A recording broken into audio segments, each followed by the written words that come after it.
Good evening. I'm Hari Srinivasan. Judy Woodruff is on assignment on the NewsHour tonight. We're working on a plan. We'll see how it works out. But we're going to get massive border security as part of that. Bringing a bipartisan deal to the table, President Trump and Democratic leaders negotiate the future of the nation's dreamers. Also ahead, Mr. Trump travels to Florida to witness Irma's wrath as crews race to restore power for the most vulnerable. Plus, a new Ken Burns documentary, 10 years in the making, takes on the people and the politics of the Vietnam War and its lessons for today. I think a lot of the divisions that we experience today had their seeds in the Vietnam conflict, and we haven't really gotten over them. All that and more on tonight's PBS NewsHour.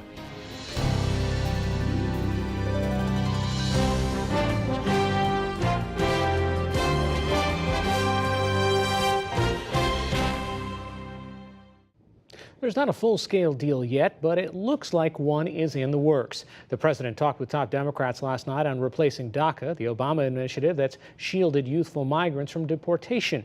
That, in turn, touched off a long day of verbal maneuvering. John Yang begins our coverage. Leaving the White House to survey Hurricane Irma damage, President Trump said he wants to find agreement. Well, we're working on a plan subject to getting massive border control. We're working on a plan for DACA. People want to see that happen. You have 800,000 young people brought here, no fault of their own. Later, when he returned, Mr. Trump said even though a border wall, a signature campaign promise, doesn't have to be in the DACA bill, it's still a requirement. DACA now and the wall very soon, but the wall will happen. The president talked about the way forward on DACA over dinner Wednesday night with Democratic leaders Nancy Pelosi and Chuck Schumer. An open mic on the Senate floor captured Schumer talking about the dinner. He likes us. He likes me anyway. Here's what I told him. I said, Mr. President, you're much better off if you can sometimes step right and sometimes step left. If you have to step just in one direction, you're boxed. Begins that. Then, speaking for public consumption, Schumer was measured in his optimism. So there's still much to be done. We have to put meat on the bones of the agreement. The details will matter. On Capitol Hill, the challenges to ultimately agreeing on those details were evident.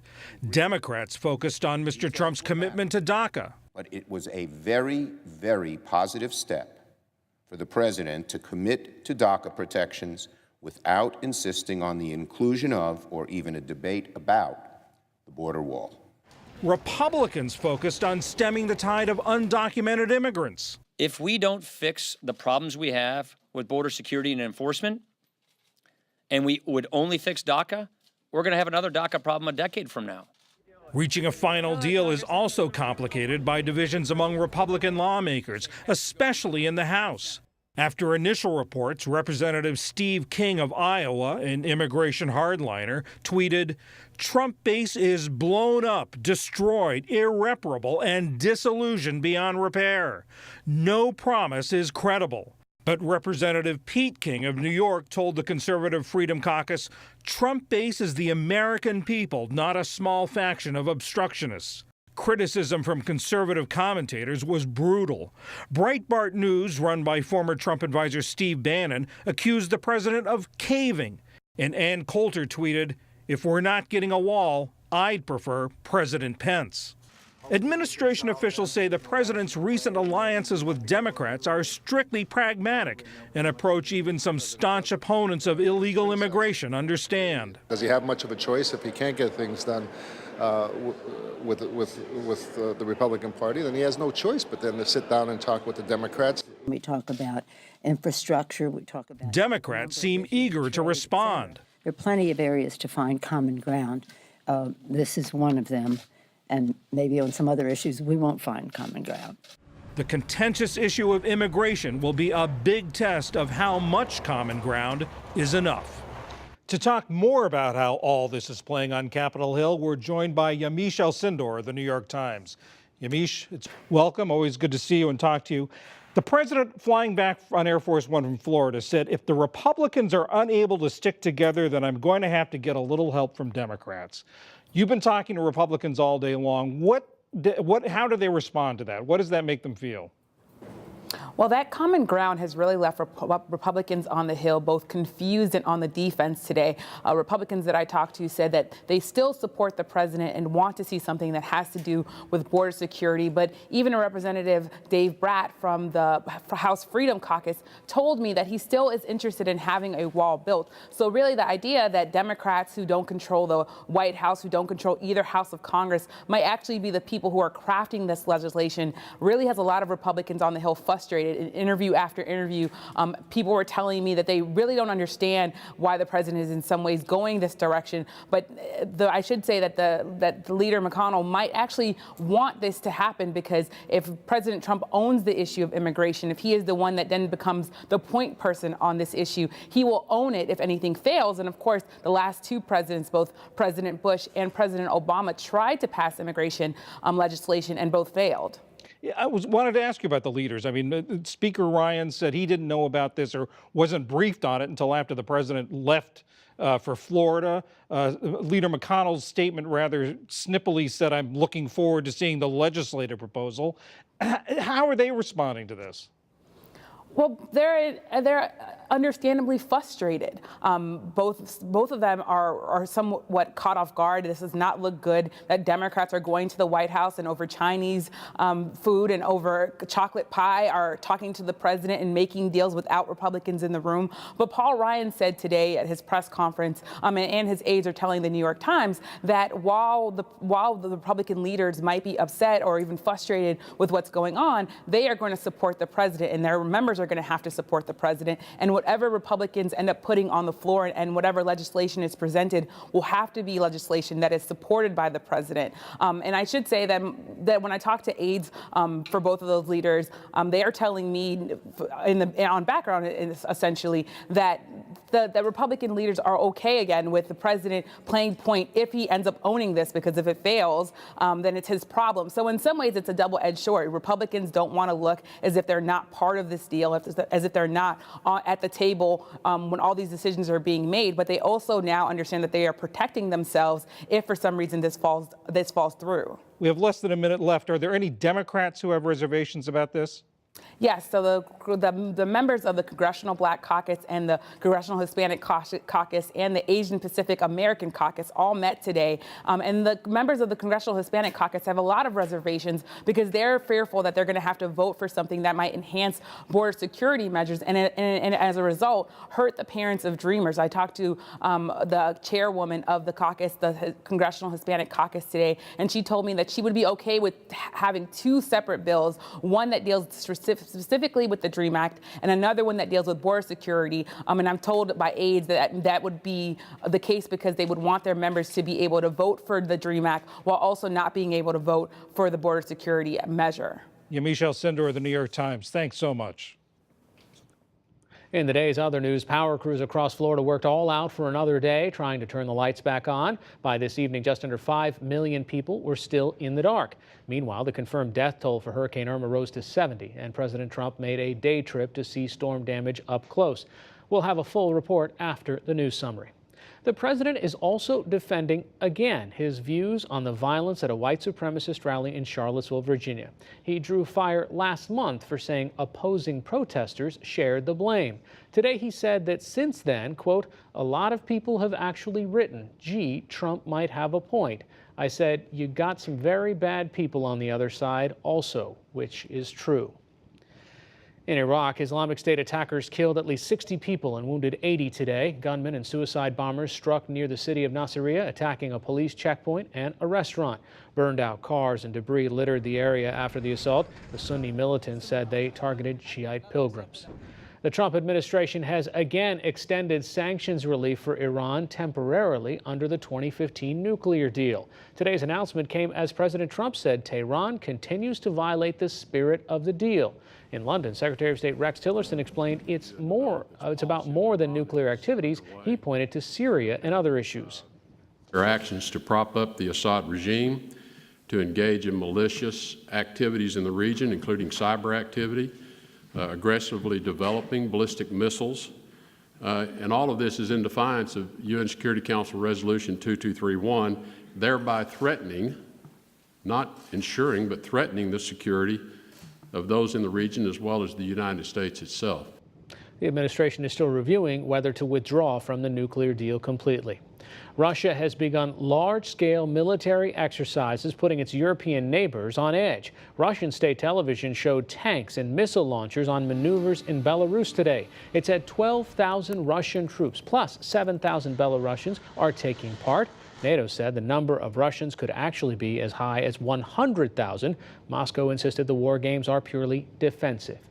Myanmar came under new international pressure today to stop the violence against Rohingya Muslims. Aung San Suu Kyi, the Buddhist nation's leader, faced appeals from both the European Union and the United States. Separately, the UN pleaded for major increases in aid for Rohingya refugees. Some 400,000 have fled into Bangladesh since last August.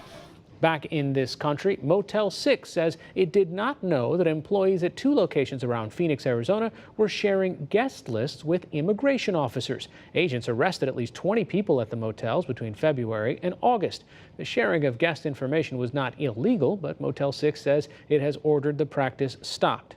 On Wall Street today, the Dow Jones Industrial Average gained 45 points to close at 22,203. The Nasdaq fell 31 points, and the S&P 500 slipped 2. And the world's oldest giant panda has died in China. Caretakers say the female named Basa had liver and kidney problems. She was 37 years old, nearly twice the age that wild pandas usually reach. 30 years ago, Basa visited San Diego on a goodwill tour and drew more than 2 million visitors. Still to come on the NewsHour, the slow recovery after Hurricane Irma. Millions still without power. The strange story of U.S. diplomats experiencing hearing loss in Cuba gets weirder. Making sense of how big tech companies shape the way we think, and much more.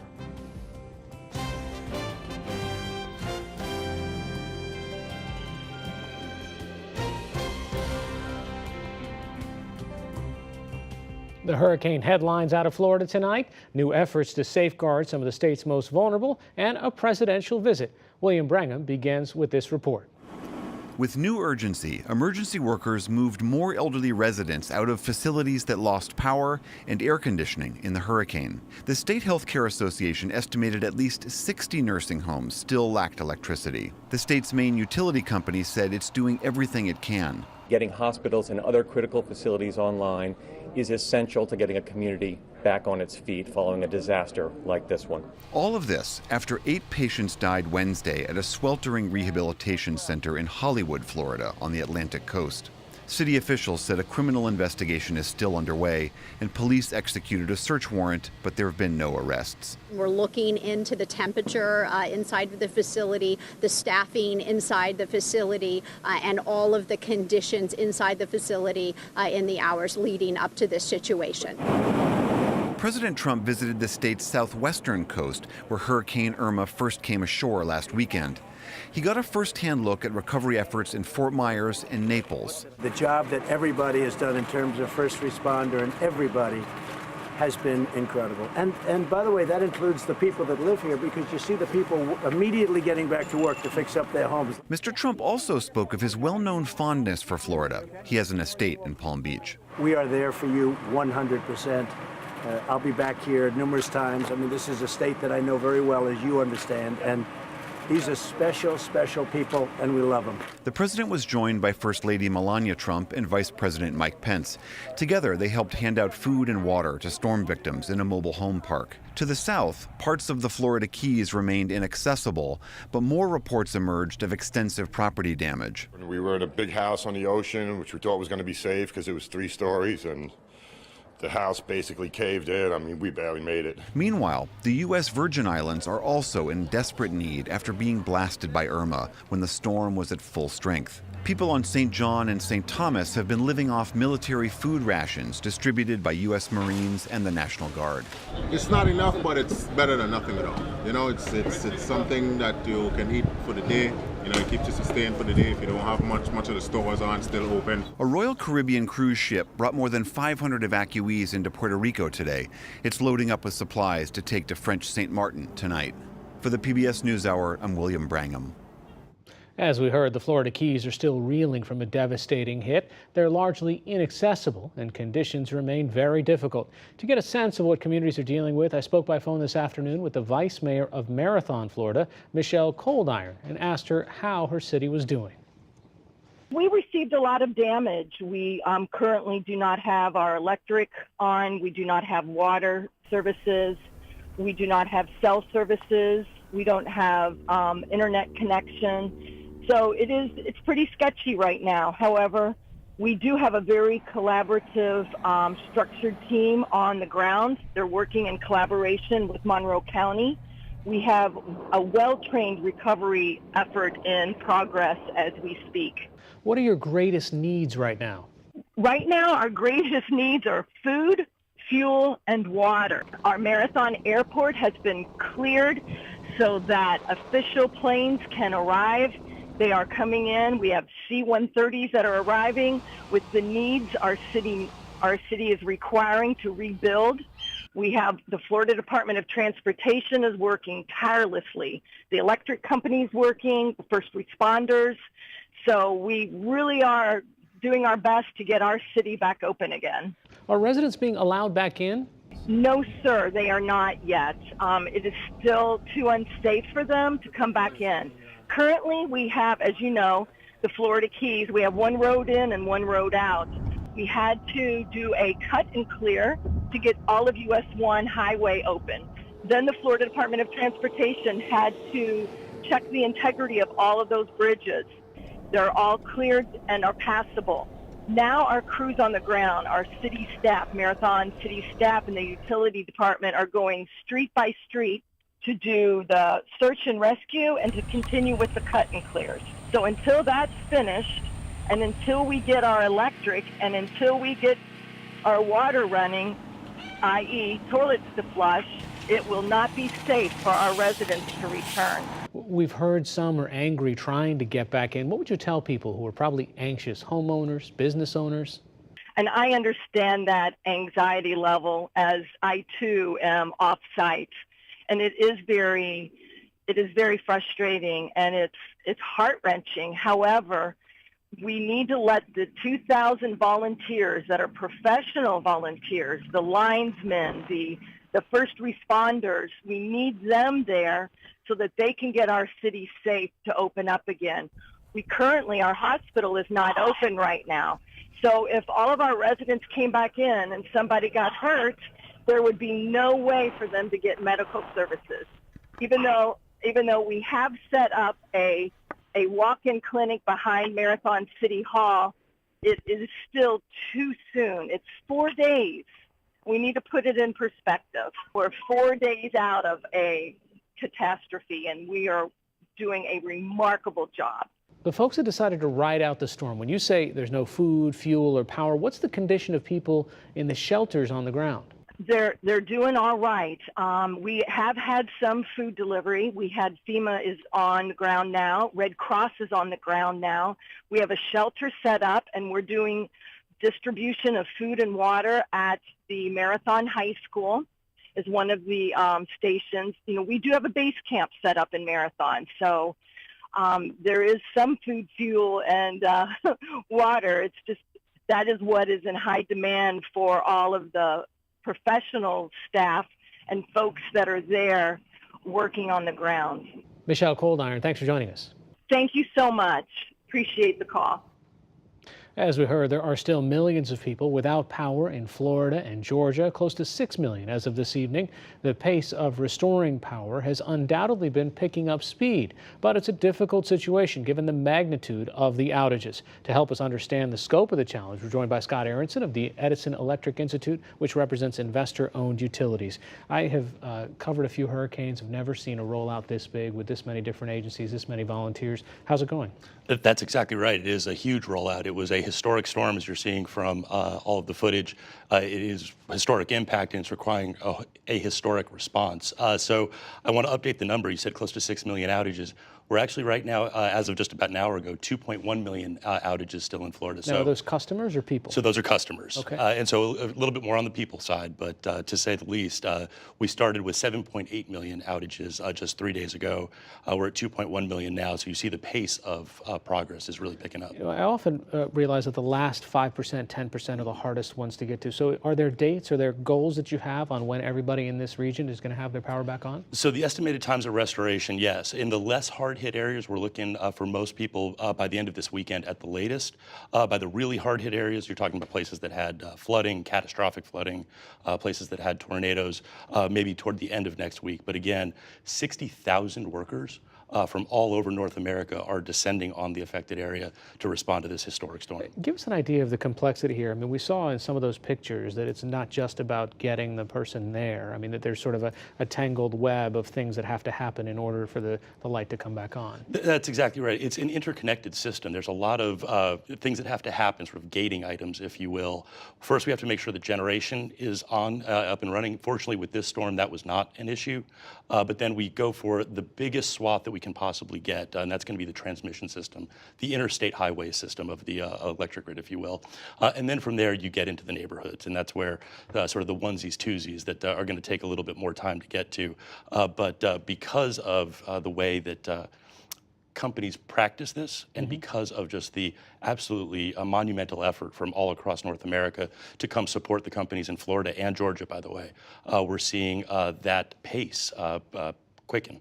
What are the areas that are going to be the hardest to get to? I mean, is it the edge of the Keys where this vice mayor was talking to us from? I think that's right. I think you're going to see some of those barrier islands, some of the Keys, some of those places that were hit by tornadoes, some of those places that were hit by catastrophic flooding. There's going to be an instance where customers simply can't take power because their homes have been damaged too much. And so we're seeing that in the restoration from Hurricane Harvey over in Houston as well. So much flooding, we're going to have to wait until those homes can actually accept electricity. And it doesn't also just seem like it's about the power poles. I mean, it seems like a lot of these trucks, the debris needs to be cleared before they can even get there safely. In this particular case with Florida, you know, Mother Nature had not done a house cleaning in Florida in about a decade, and so we were seeing a lot of vegetation on the ground. In the business, it's known as vegetation management, and so what we're doing actually was one of the impressive things about this particular restoration. There was a need for more veg management folks, as they're known in the business, and we were able to bring them into the affected area, get more of them, so we can start clearing that debris and then ultimately restore the power. All right, Scott Aronson of the Edison Electric Institute. Thanks for joining us. Thanks so much for having me. Now, the latest from the Northeast Caribbean, where Irma hit hardest. Thousands of people are still desperate for help on St. Martin and Anguilla. We get more from Alex Thompson of Independent Television News. The jetty's broken on this Anguilla beach. Most pumps are wrecked, so you fill up by hand. But as we do, people arrive desperate to help their families over in St. Martin. It's not good news what we're hearing about St. Martin. So it's about getting my family over here right now. The British Anguillans keep saying that French Saint Martin up ahead was far worse hit, but the French government responded quicker. We want to find out. Approaching Saint Martin, the waterside concrete buildings gutted, as if some passing army has done its worst and moved on. The entire green forest slopes burned brown by blown seawater, every leaf stripped by Irma's passing. And as ever, the poorest get hit hardest. Yeah, what's the biggest problem? I'm living there. You living there? I was. You was. What are you gonna do? What can I do? Nothing. Are you getting help? How? The government? Well, we don't know. I cannot tell you nothing. I don't know nothing yet. For now, Francisco sleeps at a friend's. His shock, bewilderment, a week on, mirrored everywhere here. But here in the poorer, low-lying suburbs of San Martin, the damage is worse because of two factors. First, the eye of the hurricane pushed over this whole area, which means they were hit by extreme winds from one direction, then a pause, a calm, then extreme winds from the opposite direction. But not only that, this low-lying area close to the sea was also demolished by a sea surge at least a metre deep. The brutal calling card of the surge and tsunami everywhere here. Cars cussed about randomly by the water, then garlanded with debris. At the town's tennis court, Thomas Urisha's vehicles taken without consent by the joyriding Caribbean, then dumped. Tell me, what's your biggest problem right now? My bigger problem is now, that's my van to work. Right. You know how about that van, I no can work. Right, no van, no business. No business, everything done. All my materials inside my van, all the things damaged. Some might laugh at the playthings of the rich smashed by Hurricane Irma, smirk at the even bigger playthings of the even richer also dispatched. Except, like the wrecked hotels, these represent jobs lost for local people who are not wealthy and depend on tourism. Not quite so amusing, but rightly not part of the clear-up priority. The damage on San Martin is way worse than Anguilla, but the scale of the French response is frankly startling. French warships patrol against piracy and secure their marine frontiers. You don't see British warships doing that. The French energy giant EDF everywhere, trenching cables. We saw no major British power company on Anguilla. Roads long since reopened, even bridge railings patched up. And already a vast operation to dump the contents of a shredded town and the plant to do it. Nothing on this scale in Anguilla. And yes, people have noticed. For now it's okay, now they start to clean the place, after they clean the place, you know. Now maybe today they open the gas station. Just start coming in like the water, but no food yet. But I think it will come. The evidence of a different approach is all around you. This isn't scientific, but on San Martin we couldn't find anybody who felt the French government had done too little too late. On British Anguilla, with half the damage, it's hard to find anybody who doesn't feel that.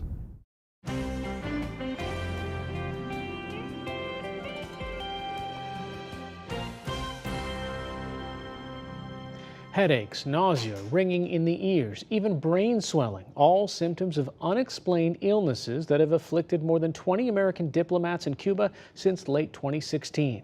Some have been left with speech, memory, and hearing impairment. Were they victims of some spy games gone awry? No one seems to know, but the FBI is on the case. Cuba's government is reportedly cooperating and denying any involvement. For more on this Cuban mystery, I'm joined by Associated Press diplomatic correspondent Josh Lederman. Thanks for joining us. I mean, are those descriptions pretty accurate of the people that you've been speaking with? Those descriptions of symptoms that have been experienced by American diplomats in Cuba are accurate, but what we have to emphasize is they're not consistent. That isn't the set of symptoms that all of these people have had, and that's why this is such a difficult puzzle for investigators to crack. There's inconsistencies. Some people heard things, some people felt vibrations, some people felt or heard nothing at all. Some people had symptoms like mild traumatic brain injury, permanent hearing loss, nausea, but without a clear pattern where you can say, okay, in this circumstance this happened, investigators are really at a loss to be able to reverse engineer what might have caused this and try to stop it. Was there any consistency on where it happened? Did it happen in their office? Did it happen in their home, a hotel? Well, we know that many of these diplomats had these incidents take place in their homes in Havana where they live with their spouses and families. But new details that we're reporting at the AP today show that also there was at least one incident in a Havana hotel, the Hotel Capri, which is a Spanish-run hotel in downtown Havana. And this also happened to Canadian diplomats, so it's not just the U.S. that were targeted? We know there were several Canadian diplomats that were confirmed to have some type of incidents. Some of them went back to Canada for treatment. Others were treated in Havana. It doesn't appear that the Canadian incidents were as severe as some of the American incidents, but the fact that Canadians were hit, despite the close ties that Canada has long had with Cuba, has really made it more difficult for investigators to try to figure out what was the motive for this attack. You know, we've heard about technologies like sound cannons before that militaries have used, but when you talk to scientists, what could cause something like this? That's really the mystery here. Nothing they've been able to point to could cause most of this or really all of it. There are sound cannons. There's something called an LRAD, which beams sound at long distances, high-powered in narrow directions, but it creates really irritating noises to try to disperse people. It doesn't cause traumatic brain injury. Actually, damaging brain tissue is something that researchers say isn't really something you can do with sound waves, and that's why the initial explanation of a sonic weapon has become so much less fathomable now that we know that there were people that experienced mild traumatic brain injury or concussions. And this wasn't over a large area at the same time? I mean, one of the things that you describe in the report is that people almost felt like they could walk into and out of it? This is the part that really feels like it's ripped from a sci-fi novel. We had investigators telling us that patients would say, I would wake up in bed, I would hear this grounding, excruciating noise. I would jump out of bed, 2 feet to the left, I wouldn't hear anything. It would disappear. I would move back and then bam, there it is again, as if there was some type of invisible wall that was separating part of the room from another part of the room. So that really casts doubt on, you know, the typical speaker that you would think of in a room where the sound would go everywhere. You know, this also was only made public months after the incidents took place. So what's the administration doing about it now? The administration's not doing anything different than they were doing before. The U.S. knew about this at least since late last year. They first raised it with the Cubans in February. They've been trying to get to the bottom of it. They have offered that if American diplomats don't feel comfortable serving in Havana while this is unsolved, they can have a different job elsewhere. But meanwhile, they're continuing to staff the embassy. They're continuing to have a full mission there, and people are going about their business while investigators continue to search every avenue to try to get to the bottom of it. All right, Josh Lademan from the Associated Press. Thanks so much. Thanks.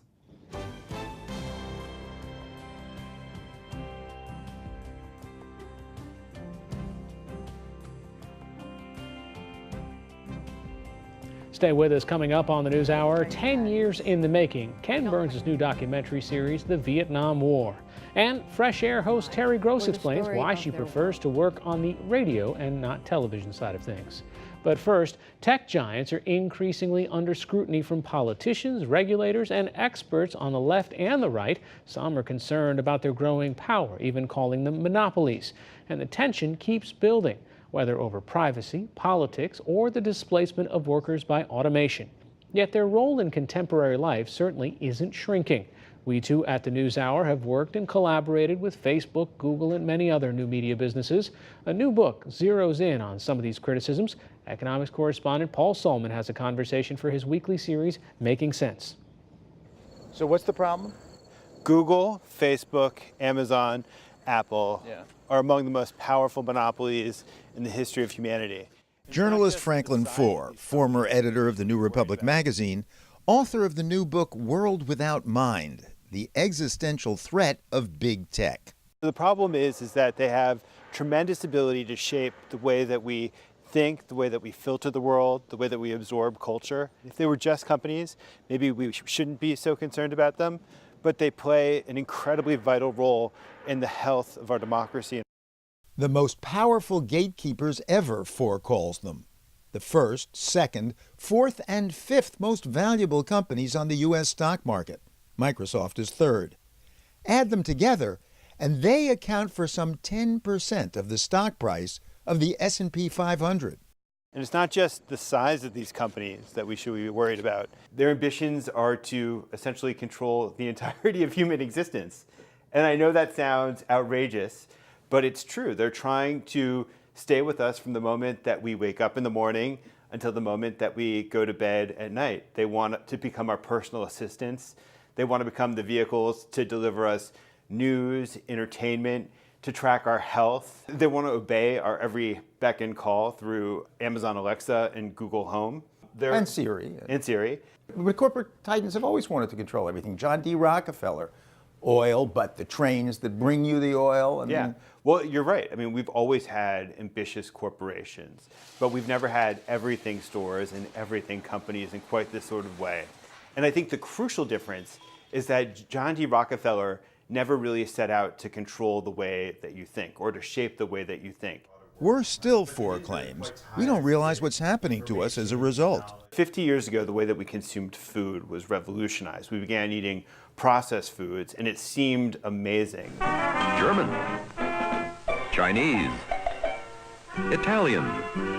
And then when we woke up many, many decades later and we realized that food was engineered to make us fat. And I think that these companies are doing the same thing with the stuff that we ingest through our brains. They're attempting to addict us, and they're addicting us on the basis of data. So right now, Facebook wants to make money off of video.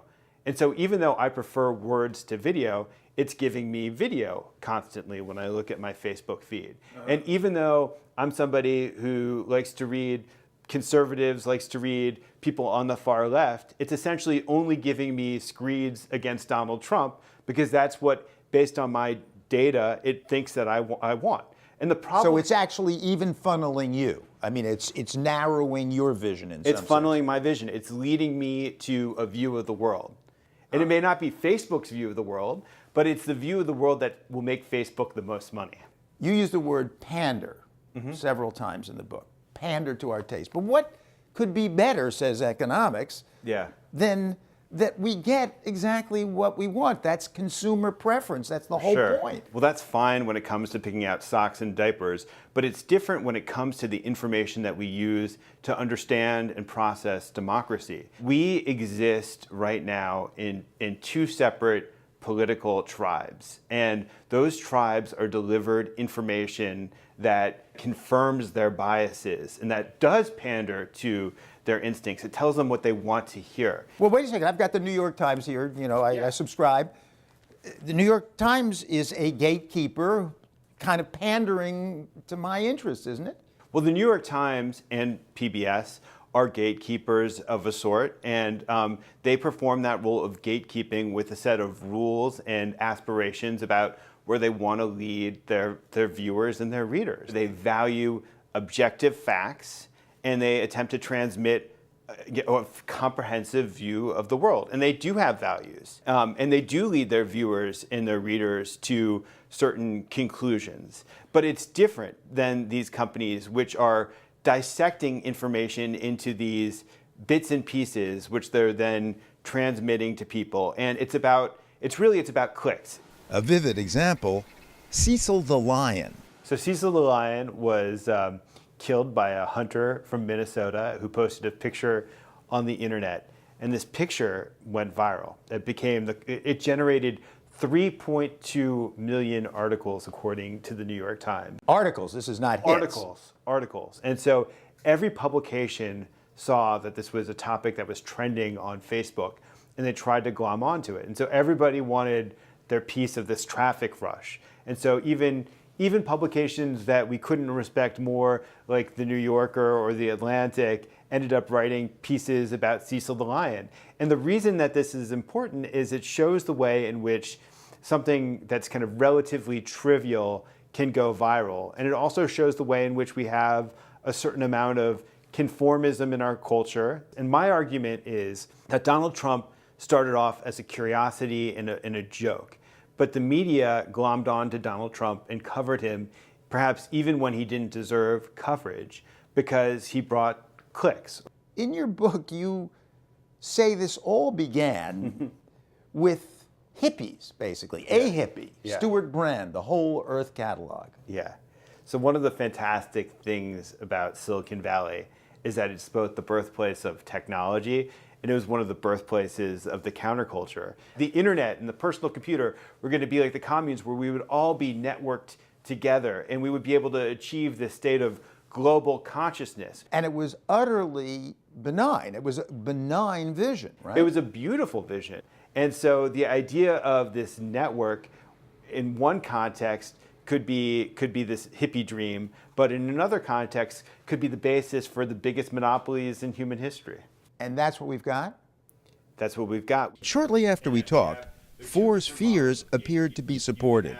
The liberal Washington-based think tank New America, recipient of millions in funding from Google, announced it had fired scholar Barry Lynn, just after he criticized Google's monopoly power. New America denied that Google forced the firing, but Four, once a New America fellow himself, wrote to say it's a prime example of the abuse of power he's worried about. Finally, how do the tech companies themselves respond to Four and his concerns? We solicited their thoughts on Four's book. Amazon declined to comment on the record. Google, Facebook, and Apple didn't respond. For the PBS NewsHour, economics correspondent Paul Sulman reporting from Washington, D.C.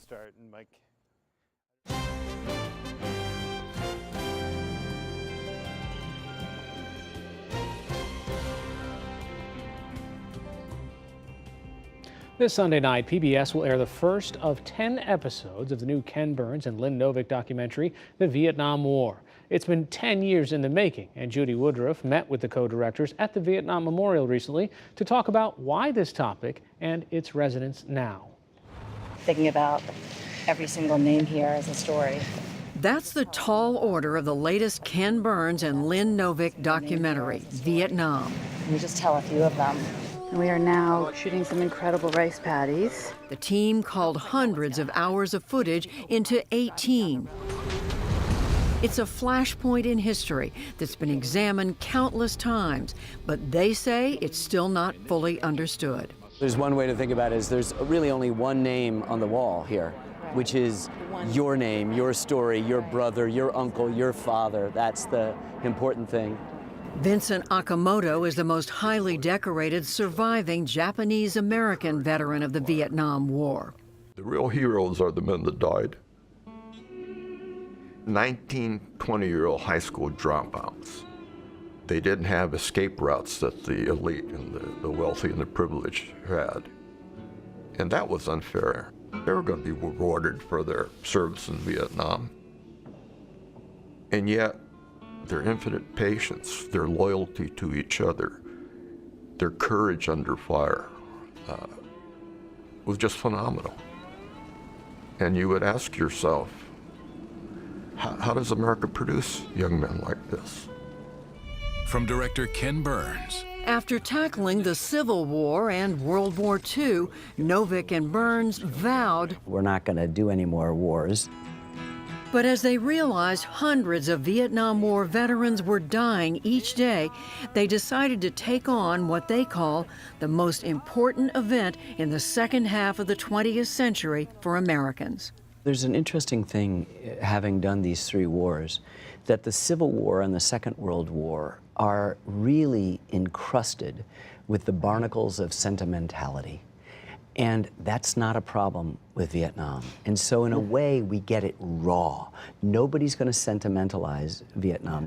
It defined who we were. It was this horrible loss. And I think a lot of the divisions that we experience today had their seeds in the Vietnam conflict, and we haven't really gotten over them. It's still with us in this very present way. I think we came across a quote after we finished the film that all wars are fought twice, on the battlefield and in our memory. I think we're still fighting the Vietnam War in many, many ways. The great gift for this project was that so many of the people who lived through it are in their 60s and 70s. And they're here today and they remember it very, very well. And they told their stories to us in the most generous and brave way. People took tremendous risks to kind of open themselves up and just tell us what it was really like. You adapt to the atrocities of war. You adapt to killing, dying, you know. After a while, it doesn't bother you. I should say it doesn't bother you as much. I was made to realize that this is war, and this is what we do. And that stuck in my head. This is war, this is what we do. The documentary comes at the war from all sides, the divisions among Americans and the divisions among Vietnamese. Burns and Novick say they wanted to include all voices, but avoid passing judgment themselves. In addition to a whole cast of American characters, every possible stripe, we've also got North Vietnamese soldiers and Viet Cong guerrillas and North Vietnamese civilians and South Vietnamese civilians and South Vietnamese soldiers and South Vietnamese diplomats. We're not putting the thumb on the scale of any kind of political agenda. We're just interested in sharing the stories of a remarkable set of people. As many as 230,000 teenagers, many of them volunteers, worked to keep the roads open and the traffic moving. More than half of them were women. Lei Ming Kuei, who had left her home in the north with a novel by Ernest Hemingway in her backpack, observed her 17th birthday on the trail. We all had to endure. The jungle was humid and wet. Bombs fell day and night. We women had to find a way to survive. We thought it was terrible.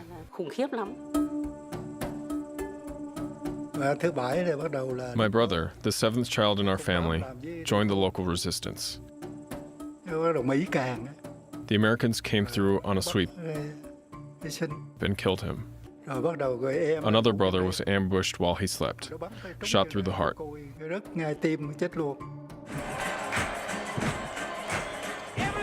I never considered the Vietnamese our enemy. They had never done anything to threaten the security of the United States. They were off 10,000 miles away, minding their own business. And we went there to their country, told them what kind of government we wanted them to have. There have obviously been hundreds, if not thousands, of books written on this here and I'm sure in Vietnam. Do you think you now understand this war, Ken? No, I think there's something, just like you can be married for years and years and years and that other person remains a kind of inscrutable to the end. This is the arrogance of history and biography that we think that we can go into the past and do it.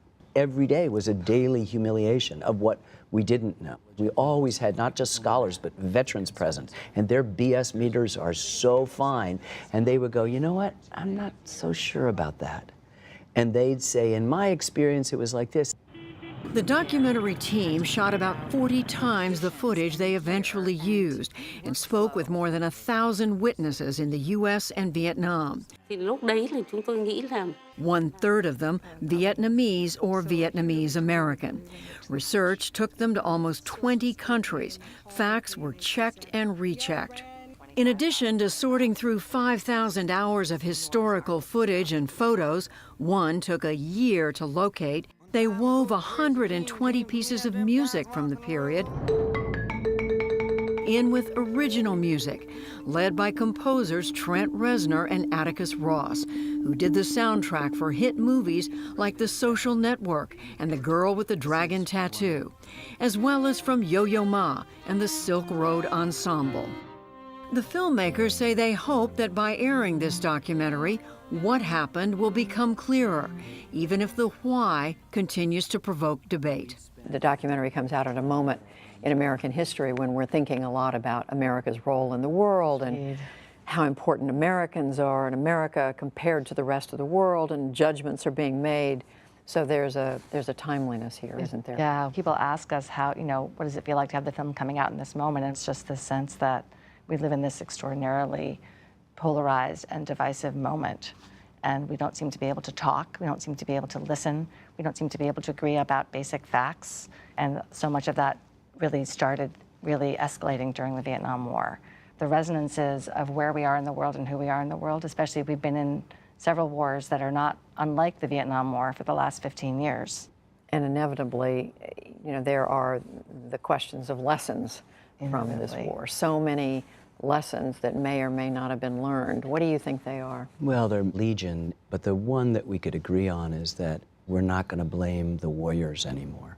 History is the set of questions we in the present ask of the past. If we can't talk about the current toxicity, let's go back and look at the other one, and maybe with the kind of courageous conversations you can have, permitting people to have and hold views opposite of your own, you could really begin to have something and not just the talking at or the shouting over that we do today. For years, nobody talked about Vietnam. It was so divisive. And it's like living in a family with an alcoholic father. Shh, we don't talk about that. Our country did that with Vietnam. It's only been very recently that I think that the baby boomers are finally starting to say, what happened? What happened? You can see more of my conversation with the filmmakers in our next piece. The documentary will air for the next 2 weeks. The Vietnam War premieres Sunday at 8 p.m. Eastern on most PBS stations. You'll find more online information right now, including an excerpt about a Navy pilot who spent more than 8 years in captivity, making him the second longest held American prisoner of war. That's at pbs.org/newshour.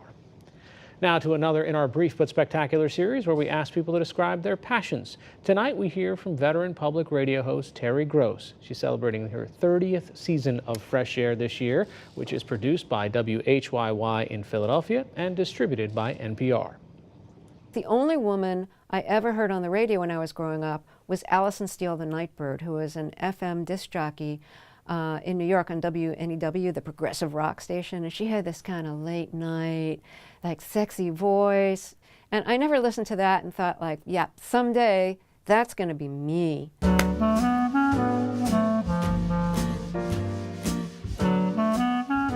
I fell in love with radio the moment I started doing it. It had everything I wanted. I was probably like 23 when I started. I felt very young and inexperienced, and the earliest tape I have of myself is from 1974. I kind of sound like this.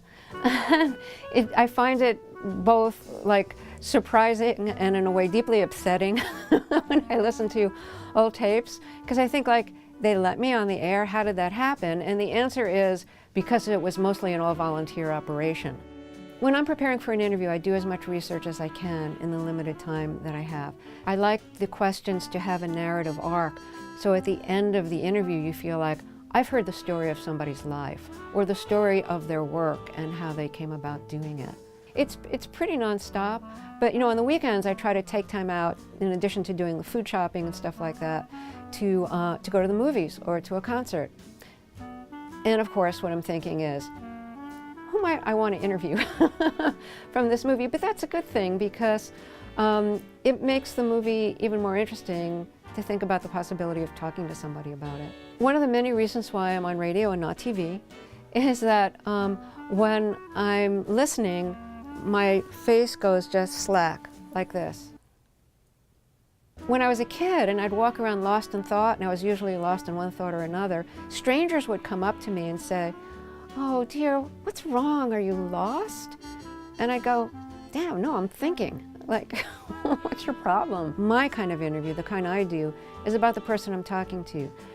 Now, I listen to a lot of interviewers like Marc Maron who talk a lot about himself in the interview, and that's part of the reason why I listen, because I love hearing Marc Maron talk about himself. But if I were to talk about myself a lot in my interviews, you'd be hearing me like talk on and on about why I love Charles Laughton and The Hunchback of Notre Dame, and why I love Stephen Sondheim's Sweeney Todd, and what it's like to be married to my husband Francis. And as great as all that stuff is, it would get a little old. I bet there's an audience for that, though. There are several advantages to doing a long-distance interview. One is if you're a little bit of a coward, which I confess I am, and you want to ask some challenging questions, it's easier to do when you're not looking the person in the eye. Another nice thing about long-distance interviews is that you're not judging each other by your clothing. Like, I'm wearing my favorite leather jacket today. Usually, I'm just wearing a schmata because it just doesn't matter what I look like, and I like it that way. I'm Terry Gross, and this is my brief but spectacular take on interviewing. You can watch additional brief but spectacular episodes on our website, pbs.org/newshour/brief.